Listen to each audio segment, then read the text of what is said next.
Which boss of Enrage has been your Yeah. favorite? Definitely this one, then E4. Yeah, definitely E8 and E4. I think E8 has been so interesting for me as well because I've been progging it at the same time as Uwu, and it's been really cool to look at the two side by side. So yeah, this has been an absolute treat. I think it is probably the most complete, perfect boss I played. There's still not still some things I don't absolutely love about it, but it's like more so a case of certain things I don't personally love about fight design, rather than because I think it was a bad version of that thing. I guess like the ad phase crystal thing. I'm just kind of like, eh. I get why it's there. I'm not really like stoked about it. Everything else in the fight just feels like, I don't know about you guys, but I actually don't like the momentum being broken in a fight. I don't like when a fight stop, start, stop, starts. I want to like as the fight goes on, I want to just be getting more and more sort of engaged. When I have those lull periods, I actually kind of switch off and I daydream. Some fights I even pee mid cutscene. I think I did that on E8. No, O8 or O4 or something. O4. Yeah, it was O4, I think. Debuff. So this is all If fine this so debuff far. is not dispelled, the player will be completely Where do they frozen put for these? 5 seconds. In this phase, healers should be ready to dispel these debuffs as soon as possible. Yep. Immediately I saw that dispelled after, very quickly. 1 tank, 1 healer, and 2 damage dealers will be targeted for circle AoEs, and 2 large AoE circles will form in either the north Okay. Yeah, perfect. Yeah. Do the exact. We did the exact same. Do a square. We assigned a healer spot, tank spot, and it was either. I noticed it's always going on 1 tank, 1 healer, and then 2 DPS. So we assigned the tanks and healers. They'd always have their spot. Same with like Rampant, and then we were able to we had like a melee spot and a range spot, and then you'd melee 2 and range 2 would flex depending on if we had doubles. And then we'd send praise to one side, and we'd send the other flare to the other side. And oh yeah, that was part of it, wasn't it? Figuring out that the healer flare could stack with us. That took a bit of time to realize that we could do that. And I'm just thinking about it now. I bet you guys purposely, like every 1 in like 10 pulls, you probably accidentally brought the heal flare over or something, and then I'm like, oh, maybe actually we gotta live that. Oh, okay. I'm not sure, but I'm just like starting to suss things out now, maybe. Stream title is misleading. My bad, I'm sorry. Shiva's dead, I'll update. south or the east and west of the platform. These ground circles will then spread to either side until they get all the way around the platform. The players with the targeted circle AoEs will soon get hit with ice, dealing damage and afflicting them with heavy. This heavy cannot be dispelled and Getting will knocked persist into for some time. Immediately the after, first in the ones. location Yeah, of this was each of these cool. ice explosions, star AoE markers will appear. This I don't know how you guys perceive this mechanic as viewers, as players and whatnot. This was incredibly difficult to cook. Oh, roll. Sorry. This was incredible. We're all done now. Yeah, you guys don't need any more? Hey, grats everybody for your mounts. This was incredibly difficult to cook because you had the component of we need to get to an edge. We need to spread the flares. The edge of the room is trapped. And there's 4 circles that need to be placed down, and players get slowed, and there's dispels. So this was incredibly difficult to cook, and this was like... This happening so early into the fight was a real kind of mental staller. Like, it kind of killed... Like, bosses at 93%, and we're having to do this, and I was just like, oh, God... oh man, this is gonna absolutely kick our ass. And as a boss, I mean, what, 235 attempts? A lot of that was probably wiping here, really. And then Light Rampant 1. So, like, if you actually just remove the first, 2 minutes of this fight, the pull count would have dramatically dropped off. There was a lot of time spent on these first couple of mechanics just to get a sense of, what the hell... Like, once you're, when you're only 10% the way through a boss, you have no idea how to sort of plan for things. When you're 20%, you're like, I don't know what's upcoming next. Like, you just don't really have the full picture. When you're deep into a boss and you're 80% in, 90% in, you're just like, right, okay, I see how the whole sequence of this stuff builds, and how it's all supposed to be being handled. So you just you know, yeah, you don't really know too much. So you're trying to cook, and you're like, man, I don't know what their sort of intent is with all of this. And that is something that goes through my mind when I am blind cooking fights. Is like, what is their intent with this mechanic? What's the idea? What are they trying to get us to do? How do they want us to handle these things? And a lot of that, yeah, a lot of that is what's going on. Yeah, they were calling this fight a mini ultimate. I mean, like, just think about it. Like, when we were late into the fight, you know, we're wiping it enrage, we're wiping it 80%, light rampant 2, you know, icelet, whatever. Like, when we're deep into the fight, I'm not even thinking about this phase anymore. It's so instinctive. I get a prey, I stand on a marker, then I move, shuffle around to the side, and then I get knocked back, and then I fight.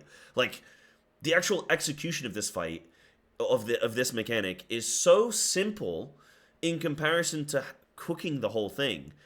If you haven't sat and thought about just what's happening here on screen, it was so much. It was very overwhelming. But I still cooked it, I think, pretty damn quick.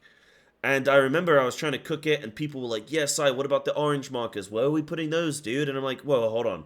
Let me just figure out the ice falling from the ceiling, the flares, the dispels, the getting slow. Like, let me just figure out this shit. Then I'll worry about the final mechanic that occurs. And that was quite funny. And then obviously I just used like the room, and I went, okay, well the room is like a circle, and there's the like lines here, and okay, so there's gonna be like, instead of me having to sit there and go, okay, well what degree angle are we gonna need for these, and I just go, okay, let's start on the inner circle, then the outer circle. That, you know, like you just kind of start at a point that makes sense, and then you just work outward or work inward or whatever, and yeah, and go from there. But yeah, this mechanic, I mean, I could talk for a long time about just this mechanic. It's quite intense.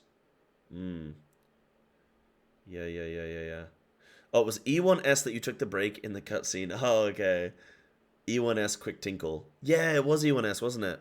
Freezing. What did you guys think about? Like, did anyone kill this on release? Like, what did you think about it when you saw this? Did you go into it blind with a static? Did you watch a guide? Did you watch the race or something and go and like be able to dissect it? Or like how was your guys' first experience of this mechanic? Dude, the more I think about all this stuff going on, I am actually really proud of myself for doing this blind solo cooking and stuff. It's kind of absurd, honestly. Kind of absurd that we're even doing this. It's like, there's like several different mechanics overlapping to figure out the position. Like, wow, dude, this is and we're not even deep in the fight yet. Like, this is so cool that we're doing this, man. It's just wild. It blows my mind when I actually stop and like get to, because a lot of the time what happens is I don't actually get to appreciate. Sorry, I know I'm like kind of like, you know, I'm kind of bigging myself up right now. I'm not trying to be all like, you know, ego-y, but it's more so a case of like, normally when I cook a mechanic, I don't get to appreciate the success. It's not like I get like a yes or a no. Like I cook a mechanic and then it's like, yes, you have done it, and it's like I get like, oh nice, I won. Or it's like, oh no, you haven't cooked it. And then I'm like, oh man, I gotta keep going. It's like, we kinda get through it, maybe, and then like 1 in every 5 pulls, maybe we do it correctly, maybe 1 in every 3 or something, we do it correctly, and then we wipe, and then I'm like, is this it? Is this cooked? Does it need more? I don't know. And then it's only once we're sort of, okay, now we've gone through it like 5 out of 6 times or whatever, and I'm like, and before I can appreciate the fact that it's like, yes, okay, I did actually cook that correctly, I'm already starting to begin on the new mechanics. So by the time I figured out that I'd actually cooked this correctly, we were already moving on to light rampant. So I didn't really get to like, I don't always get to actually take it all in, you know? I don't actually get to live in the present sometimes. So yeah, learning's quick, optimization takes ages. Yeah, for sure. Close. This is so I learned with legacy movement, as long as I'm clicking both mouses and pressing W, I can use all my abilities, and I can just like, it was a very, very low chance that I'd actually get frozen if I was doing that with legacy movement. That seemed to work. Right, this is light rampant now. The 2 damage. Yeah, so for the longest time, I didn't realize how, like, I figured out I figured out a solution to Light Rampant without fully knowing all of the intricacies. I didn't realize that the chains activate after 10 seconds, so that you actually have quite a long time to get into position. I also didn't realize that that you can do an hourglass. It took a little while to be like, no, you can do an hourglass. I thought that it was related to this like orange circle thing.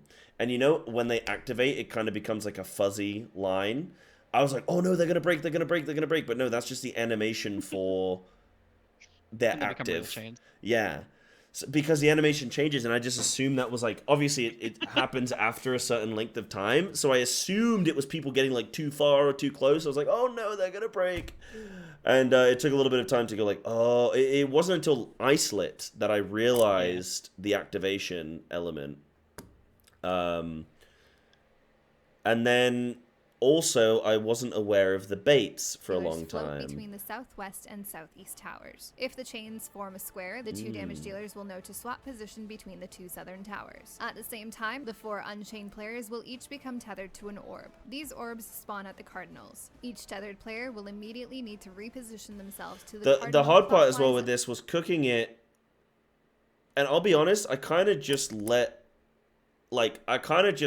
cooked a strat and then went like, I hope that this works with the amount of debuffs. But I knew that I knew that something would have to work because it's all the math. Like the way that they do these mechanics is that they do math on them. So certain people are supposed to soak a certain amount of things, and I just thought if this works. Like, I kind of just went for, again, what fits? Like, what makes logical sense? Okay, if the 4 chains are going to soak these, and then we're going to have other people soak these, like, then let's see if that works. And it just happened to work. And I went, okay, I'm not even going to think about the number of debuffs. I'm just going to say all the 3s move in, and that's that. And it just worked because it did. If there'd been a different configuration, and I had to adjust, and it was like, well, one chain person soak, 1 tether person soak, or like something like that, that would have taken a bit longer to get to. Oh, this was so hard to cook. Avoid getting hit by these conal attacks in their position at the cardinal clock. I'm having PTSD of remembering, because what would happen as well for cooking this is shit would just explode, and you didn't know if somebody got cleaved, or if somebody broke a chain, or if somebody took a tether, or or somebody didn't soak a tower, or any combination of these things, and it was so hard to figure out what was noise and what was valuable information. Oh my god, how did we ever do this fight? That was where I was literally going frame by frame, frame by frame, going through VODs and going like, right, this emanates from here. You can see the explosion trail, grows in size, so that means if I go backwards, you can see the origin point. I felt like I was a fucking physicist trying to figure out the, red drift and the fucking Big Bang and shit.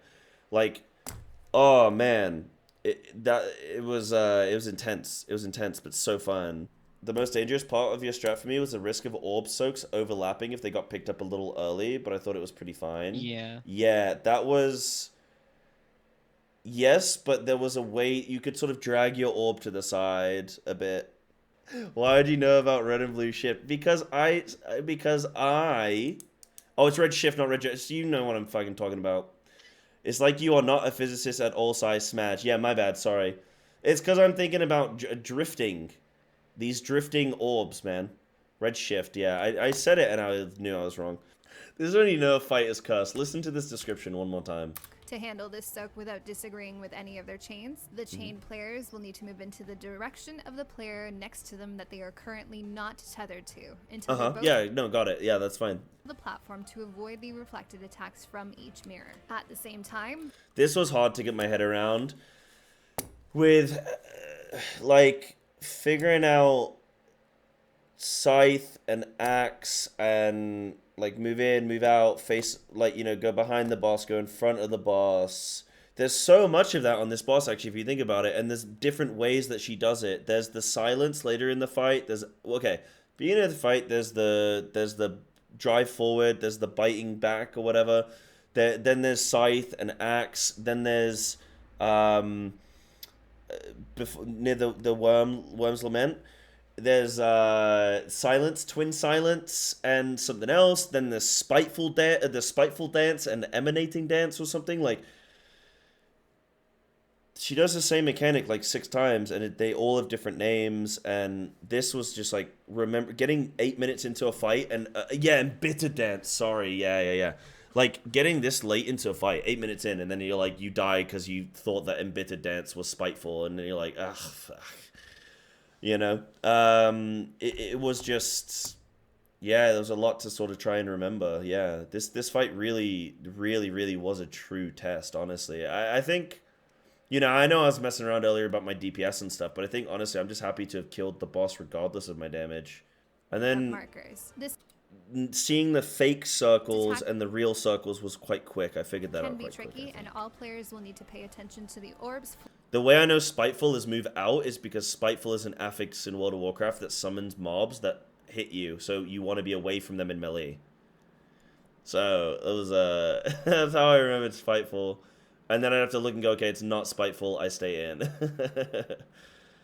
Oh, yeah. Floating around her head. So, okay, this is massive impressive. Thank you. One orb, the attack is real, and players will need to stack with their partner in assigned positions. Yeah, if you see one orb, it's real. 4 orbs, the attack is divided or fake, and players will instead need to spread apart. To avoid overlap here, we assign positions for everyone to spread to around the boss. If she's casting Scythe Kick, all players will first need to stand within her hitbox. As soon as the kick goes off, each player pair will move to the mirror at their assigned spot for the reflected attack. During this time, Banish will mark up the 4 damage dealers with stack-up markers. Players will need to look at the orbs again around the boss's head to determine if this attack is real or not. Again, it would have been good to link the melee with the healers. No, actually, no. One orb means it's a real stack, and players will have to stick together to share the damage. If you see 4 orbs, it's fake, and players will need to spread apart to avoid overlap. To keep on track with the tight enrage timer, players should aim to have Shiva down to about 69 or 70% here. The lower the better. At this point, Shiva will fly away and begin to cast Shattered World. This will divide the platform into 2 circles and transition the fight into the ad phase. The group will need to split in half here. As the thing I didn't figure out on this was the kick for a long time. I don't think I ever figured that out until... In this phase, different ads will spawn in 4 waves that will slowly make their way to the crystal in the center. Each ad that reaches the center will add 25 to the Flood of Light gate. What ended up happening is we kind of just naturally fell into a good flow on the left side. I would focus on the aqueous with the tank. The range would focus on the electric.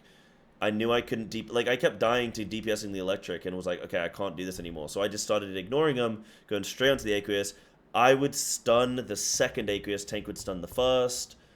And, like, that was kind of the rhythm, you know? Like, if you look at this, I do, like, every one of these pretty much exactly the same. In the description below. Why am I still watching this cutscene? Why? Why do I still have to watch the full cutscene? In this phase, the first and second player on the enmity list and really only how did we do this? Remind me? What didn't I stack, like... How did I do this originally? Well, this was chaos. Oh, this was horrible. We were having the tanks invuln at first because you would just assume that it was not a stack at the end. You were just like, oh, it's a tank thing. And I tried to be like, remember, tank invuln is not the intended way to ever handle mechanics, and you were just like, anyways. Yeah. Shut up, Snaku. Like, whatever, I was like, dude. well, he'll find out kill the later boss. when we have to do it. I think Dinky was the one that said it the most in spoiler chat, just wait until he gets to the worm's lament at the end. Uh-huh. You also passingly mentioned it might be a group stack, but never tried it. Sounds like me. Yup. Sounds like me. So it was light parties, then it was group. But we did light parties. Like, I figured out it was light parties pretty quick, because I was like, oh, there's 2 separate beams. Okay, it's either single tank. Didn't we try single tanks, and then they died, so we did light parties, and then we lived. And then I was like, okay, now a tank can invuln the other attack. And it was like, that was a group soak. That's quite ingenious, actually. This is a funny mechanic for a solo cook, because, like, I was like, no, we already soaked as a group, man. We're not going to soak as a group again. That'd be silly. They're going to do group soak, then they're going to do tank soak. Like, it's obvious. And just invuln it. Yeah, no, nothing wrong there, Psy. Sounds good to me. As players. To deal with this, you can either have a tank immunity the attack away from the group, or have everyone stack together and further mitigate the damage with raid immunity the attack away from the group players in proximity. To deal with this, you can either have a tank immunity the attack away from the group, or Huh. half of the I love, my favorite thing, I don't know about you guys, especially in like spoiler chat, but my favorite thing is coming up with a solution to a mechanic, thinking like, oh, perfect, this works, man. And then you guys all know that it works for now. And that's so funny. That's so funny. It's always funny. Because that means when I get the new mechanic, I now have to figure out the old mechanic. Which is like, it's 2 for the value of 1, and both of them make me cry. So, that's quite fun, actually. Yeah, that's quite fun. Didn't you guys wait until Worm's Lament 2? Because that's a really funny time to do it, when I'm like, wait, there's another soak, and there's another soak, and there's another soak.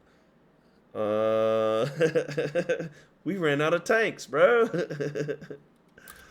And he said, Vintage, my only problem with using tank invuln for things like this, for blind prog, is that invuln can be invaluable for seeing further. What's funny is that, like, I don't always want to see further, though. Like, sometimes I'm like, yo, can we just wipe? Because I don't want to start thinking about that next mechanic when I haven't figured out this mechanic. So for me personally, that makes sense. Yeah, for solo cooking it makes sense, but as a group, like normally you'd be like, no, let's go, let's take 8 red mages and go as far as we can go, and that makes sense. I feel like you should want to see further. Problem, it's how it is, dude.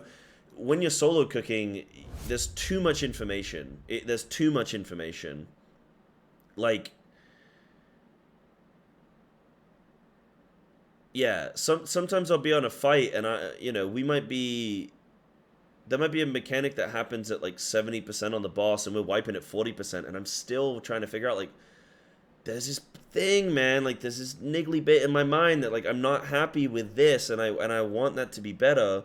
Perfect example in this fight actually is the mirrors where we do the groups, where we get knocked back and then you have to reshuffle the order and then get knocked back and everyone gets a vuln.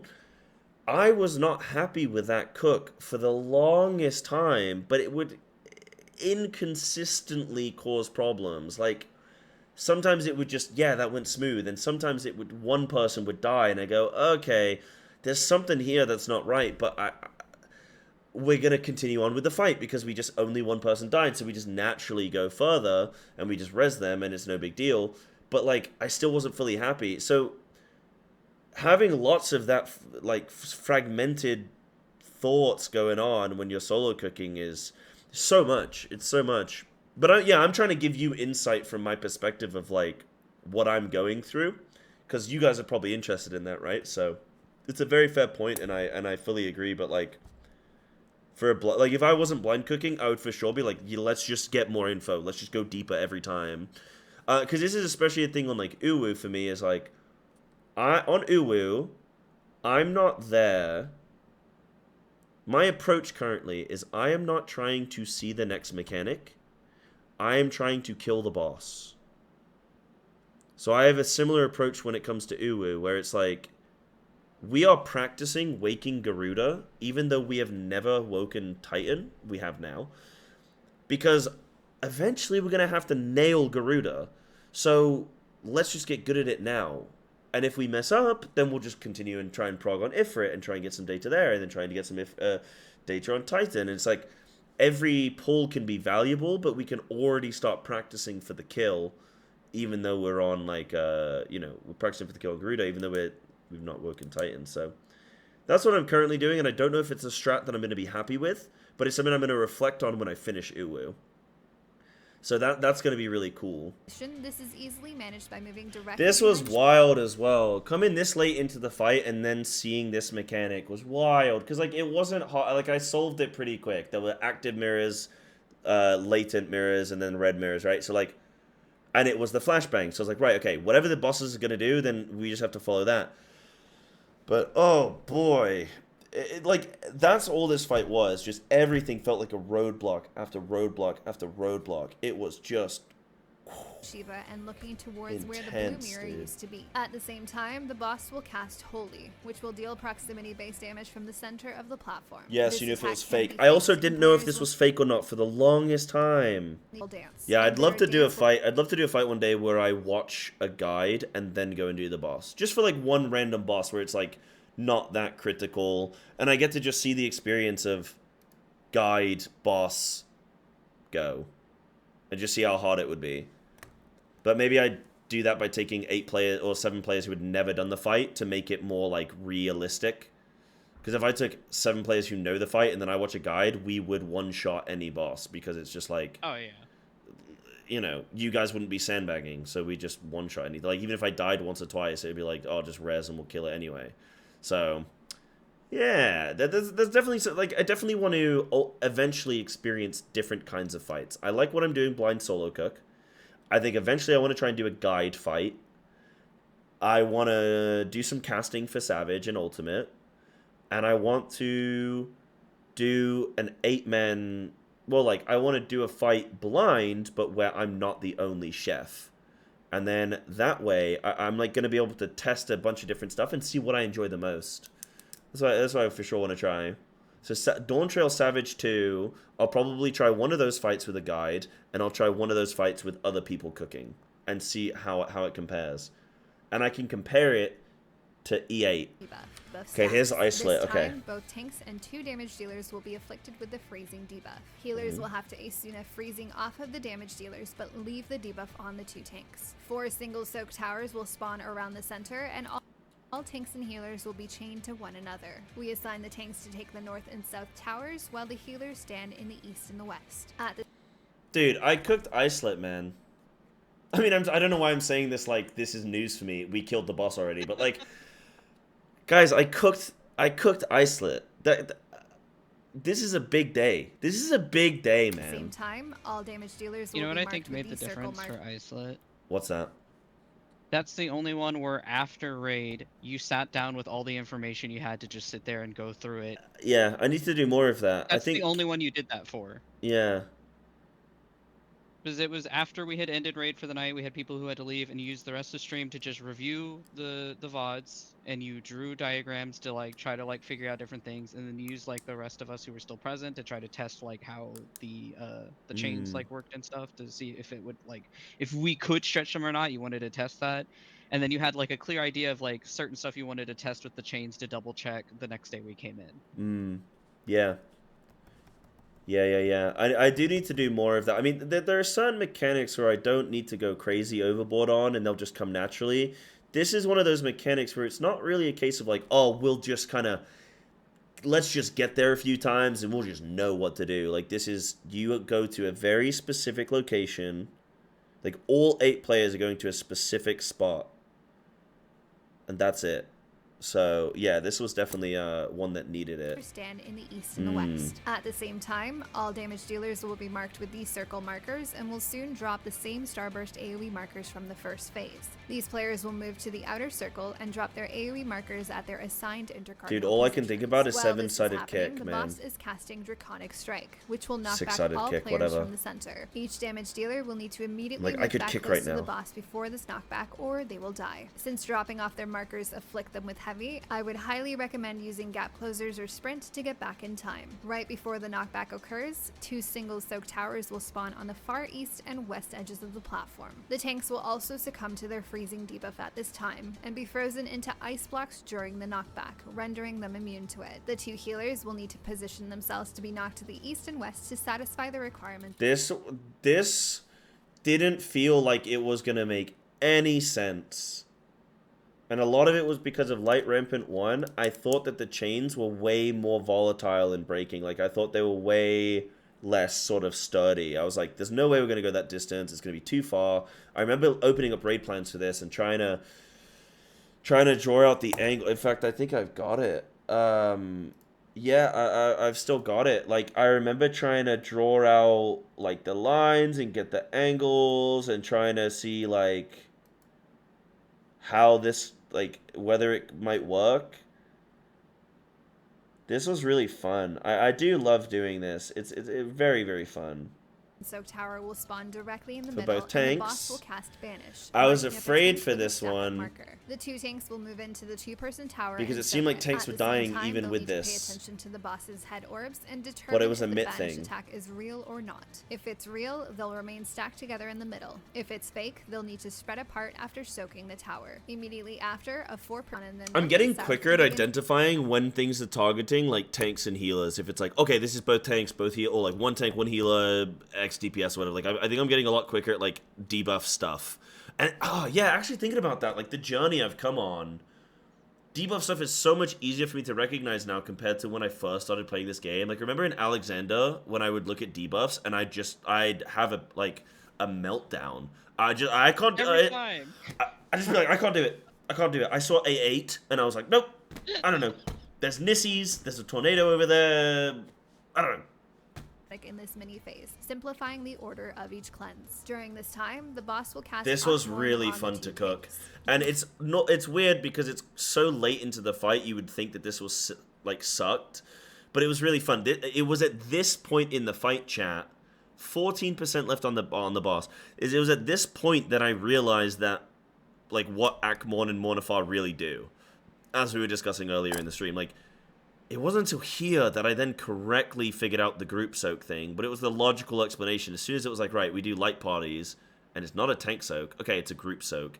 And it was just deduction, and it was like, okay, let's just do a group thing, and then we did that, and it worked. But then they do light, group, light, group, light, group, soaks. And figuring out the timing again, it was like pretty obvious. It was like, okay, well, these need to be cleansed by a certain time point. And it's not going to be here. And it's not going to be... Like, I don't know if this would be more interesting if they actually didn't give you predetermined times on the debuffs. Like, if all the debuffs were the same time, and you had to figure out when to clear, but you weren't going to be able to clear them at the same time. Because I only have, I don't know, 13 seconds to clear the first debuff, I'm like, right, well, it can't be before this point, and it has to be before this point. So what window of time can I play with for this mechanic? And it was logical. It was like, okay, well, you can't do it now. Then there's a cast where you have to stack. Then there's a break. Then there's like another hit. Oh, okay, so it's got to be during that time. Whereas if the debuff had lasted longer, it would have been harder to figure out, because I would have gone like, oh, well, we've got 4 to clear. When is best to do that? So... yeah, I don't know. That's like maybe an interesting thing to think about there or something. That does remind me though. I just remembered when we had to figure out the first Worm's Lament. That reminds me. We had a bunch of deaths, so we had some people that had red and blue debuff, and I was so confused over like what we were gonna do with what. I was like, maybe you need to clear. Like maybe you need to run into the head, and then another thing happened. And I was like, and then we went into there with everyone alive, and I was like, oh, everyone gets a different one. Oh, this is easy then. Like I was trying to cook a harder version of it or something, but will run to the puddles to cleanse their debuffs. After this, all players will regroup for the third and final Akmorn, which will hit. So for a wait, did they total. invuln The the? next Sorry, I was mortars will coughing. run out to touch the dragon heads. Yeah, then During the this healers time, go. The new Yep. tank will also invuln the next Mornifat. And then they away invuln from the group. second, The final yep. blue damage dealers will run to the puddles to cleanse their debuffs. After this, all players will regroup for the third and final Akmorn, which will hit for a total of 7 times. This next Mornifat can have everyone stacking together to share the damage. As you can imagine, there is a ton of raid-wide damage in this phase, and you'll need to appropriately map out your raid mitigation during this time. Next up, the boss will cast Mirror Mirror one last time, marking the beginning of her enrage. This will spawn red mirrors all around the platform. She will then turn to face either north or south and cast Hallowed Wings. Players will need to move behind her to avoid this attack. All the red mirrors will then begin to reflect Hallowed Wings as well. You'll have until this final Hallowed Wings is reflected to destroy her. If you have any questions or comments, please let me know. As always,